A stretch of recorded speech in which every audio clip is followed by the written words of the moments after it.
Hopefully Team Red gets an extra one. They got Boom, they got Seavark, and hopefully they'll get an extra. But let's go with Big Doinks. Whoa, you changed yourself. Oh my goodness. Big Doinks went from a boy to a girl. Oh my goodness. How you doing? It fits you a little bit better. You have the crazy hair, but now you can let your hair down. That you want big man, I guess. We also got Nerd Ratio playing as Arms Warrior Orcus. I think he's gonna play a bit of fire by the looks of it. P-Blood with that Outlaw. Wow! And Shiv with Outlaw as well. We got Boomasaur on Team Red as a Destro Warlock. Seavar coming back as an Arcane Mage. Luna Walker as a Sass. Marco as a Fury. And we got Peachy as a Feral. It looks like Seavark is going to be up first, and P-Blood as an Outlaw Rogue. This is actually a good matchup. Outlaws actually have a bit of an advantage over Arcane if you play it right.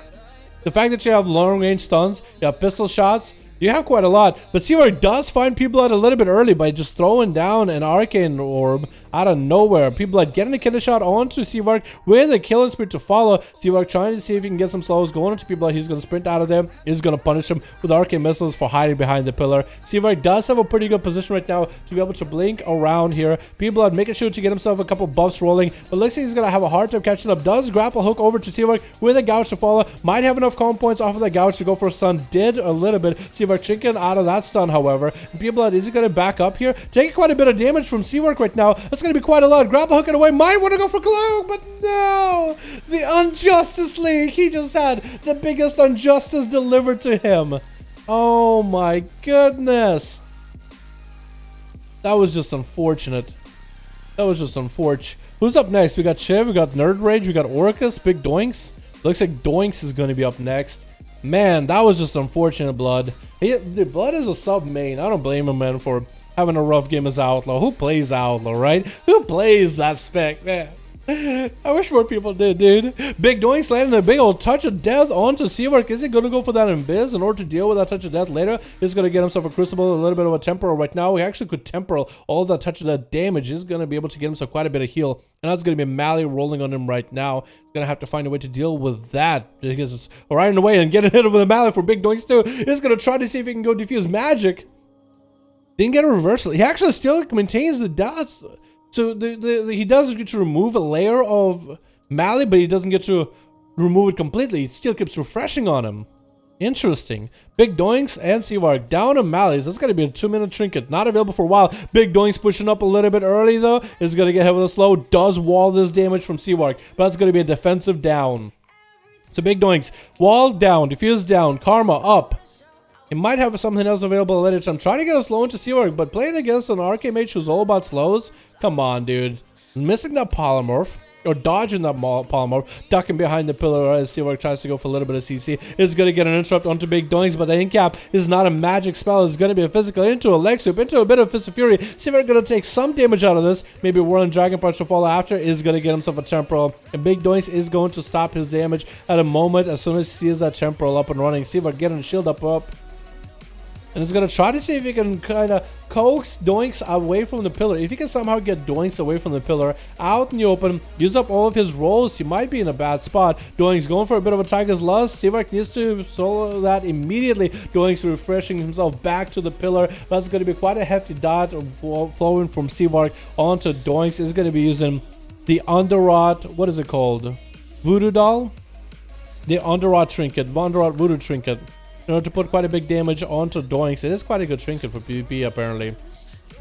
Temporal up for Seavark is going to be able to deal with some of that Fist of Fury damage. Maledict, though, is rolling on Seavark. That's going to be quite rough.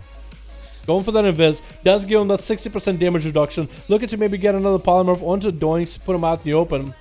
But Seavark, I feel like he's just going to have a really hard time dealing with Doinks in terms of just the raw damage that he puts out.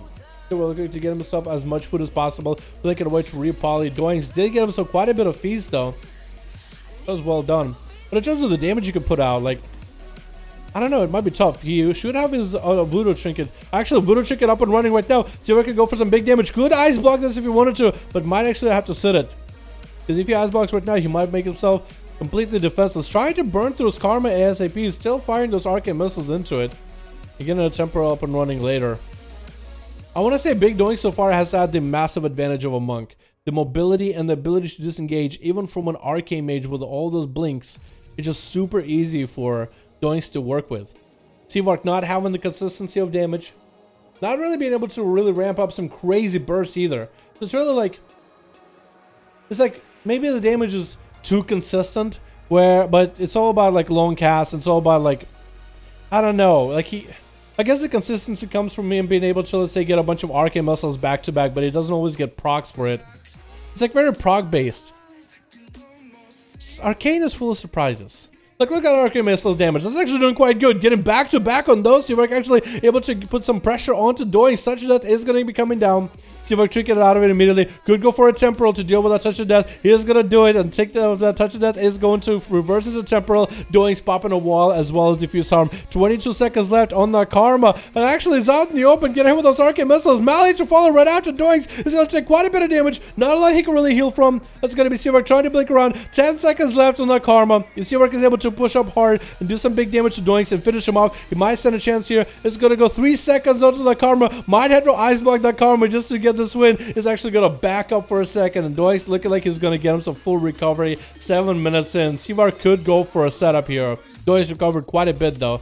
There's a Fury coming out. No Karma, no nothing. Mally rolling into Seavark. Needs to slow him down. Doinks looking like he's going to reposition back. Arcane Missile shredding through him for quite a bit. Does blink around. Does not get to interrupt Doinks in his cast though. In-cap keeping Seavark at bay. Does he even have a blink available now to get back to Doinks? He does. Does not go for Arcane Missiles though. That's going to be another blink Crucible into yet another slow. Arcane Missiles right after. Do they do enough damage? They do not. Doinks Vivifies are going to sustain him. In a port away. It's just the most mobile caster versus the most mobile melee. But I feel like Doinks is just setups. And Seavark can just deal with them super easily if he's careful with them. Like every time hit and run strat for Doinks, all he has is hit and runs. But for Seavark, like sometimes he does damage, sometimes he doesn't. You know what I mean? It's like a marksman, but like less bad. Oh, Doink's actually going down. That was the Under Rod Voodoo Trinket with a bit of those Arcane Missiles. Well-placed blinks, and down goes Big Doinks. Second person on Team Blue going down with Shiv going up next as an Outlaw Rogue versus Seavark. Trying to see if he can get himself a setup. Again, this is the perfect spec to play against Arcane Mage. Seavark is going to go for a Temporal against that Killing Spree. Maledict to follow right after. Shiv getting a slow onto Seavark. Doing quite a bit of damage too. Actually getting quite a value damage setup on him. Polymorph into Shiv. Could Trinket if he wanted to. Is going to Trinket. Is going to get a grapple hook, but a Polymorph still comes out and lands on him either way. Seavark needs to go for spam slows onto Shiv and not let him do anything. Needs to gain more than 20 yards of range in order to deal with Shiv effectively. But those pistol shots are keeping him slowed. Giving Shiv plenty of combo points. Got him so quite a bit of buffs. Is going to go for the Orc Racial and Adrenaline Rush. Next stun could be really bad for Seavark. That's going to be a stun. Seavark trinket it out of it. Shiv, if he plays with a bit of a Blade Dance too, well, Blade Rush. He could actually use Blade Rush in order to charge up to Seavark. He still just cannot shake this rogue off him, dude. The pistol shots, they don't do a lot of damage, but they're doing quite a bit. That's going to be a Polymorph for Shiv. It does break Polymorph again. Seavark finally has the range he needs in order to deal with Shiv. If he's able to maintain the dot damage on him, or at least able to maintain some sustain. Ice Block coming out for Seavark as you saw the Between the Eyes come out for Shiv. Mally fully just absorbing all the rogue's healing. Just completely covering him. Did not have to deal with it for too long. Should be able to go for massive heals. Cannot steal those heals. That concoction doing quite a lot of 28% dampening. Seavark still just running away from the Mr. Second Amendment over here. Just firing his gun. Big old Between the Eyes with a Killing Spree to follow. Seavark does nothing for it. That's going to be down for the count with Shiv taking him out. Next up is going to be Markham. Now that's another class that Outlaw actually has a pretty good setup against. It is a warrior. It is a lot of physical damage. Even arms will be usually tough because it's all plate. But with Marco, especially if Shiv plays Disarm, this is actually such a doable run. Such a doable setup. Plus, Crucible allows you a little bit extra damage if he is playing Crucible. I think he might be playing... actually, you know what he might be playing? He might be playing... Conflict and Strive. That extra versatility get is not bad, but Crucible is a lot better. Here's going to be a Stormbolt onto Shiv as he's trying to get himself way the hell out of there. Marco does not have a charge or leap to catch up to him, and Shiv looking to keep Marco slowed from a distance. That is one of the advantages Outlaw has versus Fury. Just the slows from a distance. It does not get away from Marco with a catch and a full re-stealth. He might be in a bad spot. Next setup is going to trinket out of the disarm. Marco next to him has a Stormbolt. That might be the end for the Rogue. It's going to go for a little bit of that huge damage. Fear onto Shiv does not have a way out of it. Trying to wait out for the parries. Stormbolt coming out. If Marco has a setup right now, safe to chicken coming in for Shiv. Stormbolt did not sit long enough on this Orc Rogue. Gouge onto Marco. Should be able to Zerka Rage out of it. If you want to blind to follow, does he have a trinket? He does not. And Shiv looking like he wants to bail out of there. Get himself a second concoction. Huge healing coming out for Shiv right now. At 38% dampening. Well, the dampening is not super high, but not the lowest, definitely. Shiv is still able to get himself quite a bit of recovery. Without a parry, however, it might have made it impossible for him to beat him against Marco. He does not run disarm either. Killing spree to follow. Marco takes a little bit of damage from it as Shiv goes for advantage immediately out of that killing spree. But Marco is low on health. If Shiv can somehow find a way to always open on Marco and be nowhere near for Marco to go for a full enrage regeneration, you actually can do a lot of hit and runs. Especially if you run for retractable hook as a talent to get shorter grappling hooks, you might have yourself a good spot. Into a Melee onto Marco. He goes for a Stormbolt. Might just have to go for healing through all this Maledict right here. Marco not looking all that good. How about you go for a Rage Regeneration? One Bloodthirst gets him barely through the Melee. Second one does it too. Does not get a charge to catch up to Shiv. Marco is back to the amount of health he had, but had to pop a massive defensive though. That Melee was quite huge. Try to see if you can get auto attacks through the wall onto Shiv.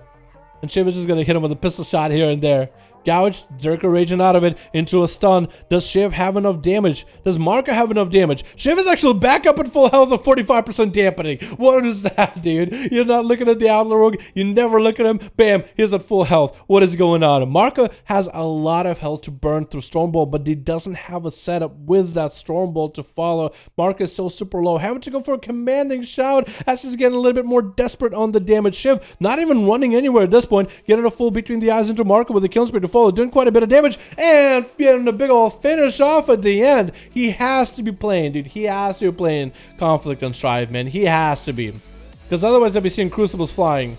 But now next up is going to be at 12 minutes. This duel is going to go into the 40-minute mark, I promise you. This next up is going to be Peachy. For Shiv, the worst setup. Beauty Warrior, you can beat it. Didn't have disarm, still did fine. Seavark, Arcane Mage, perfect setup.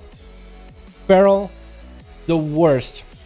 So we'll see how he does. That's going to be between the eyes coming on to Peachy with an Adrenaline to follow as Shiv is able to get quite a bit of damage on Peachy. Get him to about 50-ish%. Parry to follow right after Peachy. Popping in Thorns. I think he cancels Thorns immediately. That or we can't see Thorns. I think he's canceling them.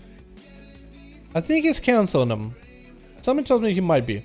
Gouge into Peachy as he's going for some damage. Shiv is just trying to see if he can kite him around. No stunts coming onto Shiv. Peachy actually cannot catch up. That was a perfect gouge as Peachy went in for burst. Did not get himself the opener he wanted. Into a between the eyes by Shiv. Peachy trinket out of it. Does Shiv has a blind? If he has a blind, and a short blind, he does have it every time. Should be able to catch a full reset and get a sap into Peachy to follow. Peachy at no health. Shiv, if you have the cooldowns right now, you might stand a chance. Did not get the sap into Peachy. Will he land one? Peachy try to go for a stun. Did not happen. Stun into Peachy. Did it turn around on the Feral? He did. Oh my god, Shiv. And Luna Walker, Assassination, another bad matchup for this Outlaw is up next. Trying to go for this auto duel. Yeah. Shiv was just like, I see you. I'm gonna wave to you from a safe distance. I ain't gonna walk next to you. I'm basically signing my own death warrant if I do that. Gonna be a full Vendetta opener by Luna. Shiv not shrinking out of the cheap shot. Goes for a gouge into Luna. Eating that kidney shot. Does not have blind for a little bit. Parry and Cloaker shot is coming up for Shiv with a killing spree onto Luna as he does have evasion rolling. Still though, Shiv is able to get a slower two onto Luna.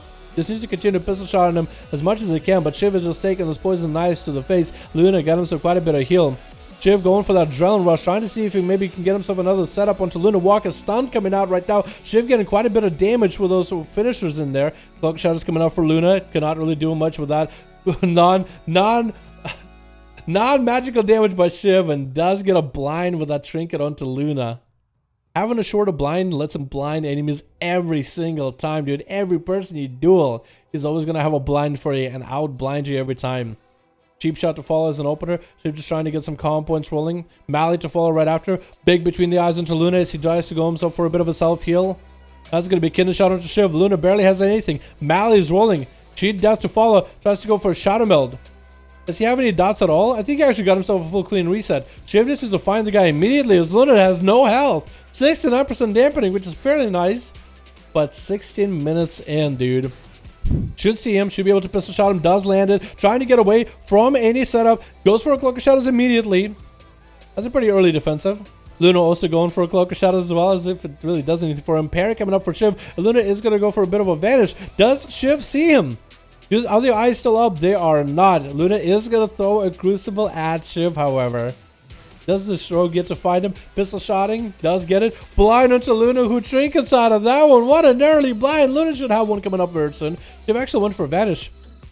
And does get himself a reroll. If he can land himself a sap into Luna, that would be perfect. I think Luna might be able to catch a reset before he does. With him landing stealth. Sap into Shiv. Daz is still going to break him out, though. Luna's right next to him. Cheap shot to follow.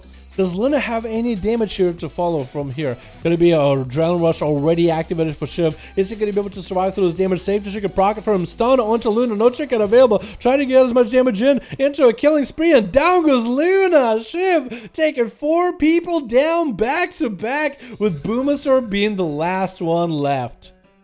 Now this...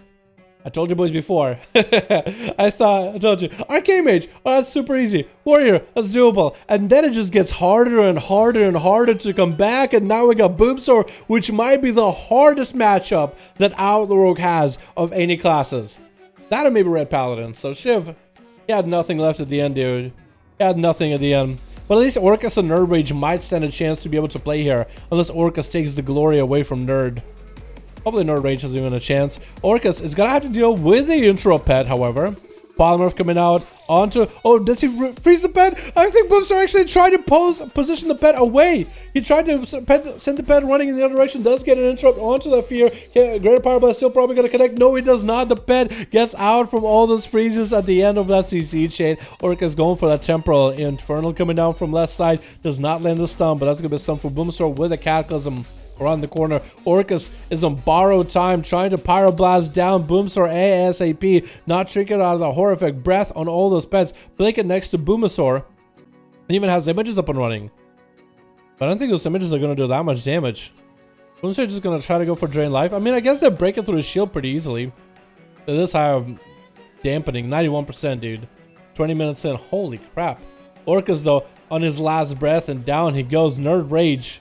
Ah, don't do it. No. Oh, Nerd Rage, no. Oh my god, dude. Oh, no. Nerd Rage, this is the opportunity to be a real warrior, dude. You could die a warrior's death, or you can bathe in the blood of the enemies in glory. There's 2 options, man. You don't really get either one of them. You don't really get to choose. The gods decide your fate now. The gods of Valhalla. They decide your fate. It's all out of your control at this point. But Nerd Rage is on a limited amount of health. Although, one of the advantages that Nerd Rage has is he does not heal to begin with. He doesn't really have a lot of ways to heal. A Boomsaur actually has ways to heal, but Nerd Rage can at least, at least it might be a little bit of an even match. Fear onto Nerd Rage is just going to have to waddle out of the Chaos Bolt trying to come out. Does he go for a Reflect? Drake gets to Reflect, but still the Chaos Bolt hits him. Oh my god, I feel like that was done dirty to him, dude. I feel like that should have been a proper Reflect. But down he goes. Shiv taking majority of the boys out, and everybody gets to play this game. Very well done, boys. Very well done. Ty, got a group? Did I miss games this week? We doing them now.